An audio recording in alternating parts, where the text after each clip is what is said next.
Tutoke kaunti ya Nairobi, mtazamaji, tufululize hadi katika kaunti ya Turkana ambako hospitali ya rufaa katika kaunti ya Turkana iliyoko mjini Lodwar ina chumba cha kutamanika. Ni chumba ambacho kilicho na historia ya Kenya. Chumba hicho ndicho kilichokuwa zahanati alipotibiwa baba wa taifa mzee Jomo Kenyatta na wenzake wanne kati ya wale wa Kapenguria 6 walipokuwa wamefungwa mjini Lodwar.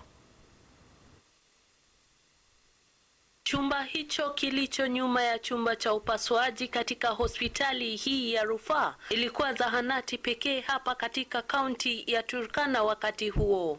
Mkurugenzi wa hospitali hii Daktari Gilchrist Lokoel ametueleza kuwa kulingana na rekodi za hospitali hii, mzee Jomo Kenyatta na wenzake walikuwa wakitibiwa hapa baada ya kuugua magonjwa ya kifua kutokana na maumivu ya kufanya kazi nyingi. The place where they were being detained is nowadays called Kenyatta Line.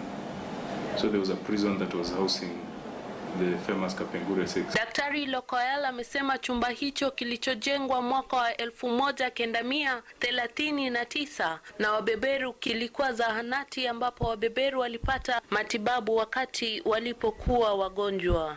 Mwaka wa 1959 mzee Jomo Kenyatta na wenzake Bildad Kagia, Kungu Karumba, Paul Ngei na Fred Kubai walisafirishwa kutoka Lokitang, Turkana kaskazini, mahali ambapo walikuwa wamefungwa jela.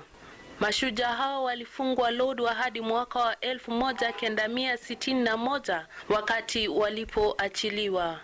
It was erected in 1939 basically as one of those dispensaries to treat the British garrison officers and also members of the Kenya African Rifle Force. Hivi sasa chumba hiki kinatumiwa kuwashughulikia wagonjwa wa macho. Iwapo kuta za chumba hiki zingezungumza, zingeeleza kuhusu machungu na shida walizozipitia viongozi hao waliopigania uhuru wa taifa letu la Kenya. Katika hospitali ya rufaa ya Lodwar, kaunti ya Turkana, jina langu ni Joan Leting.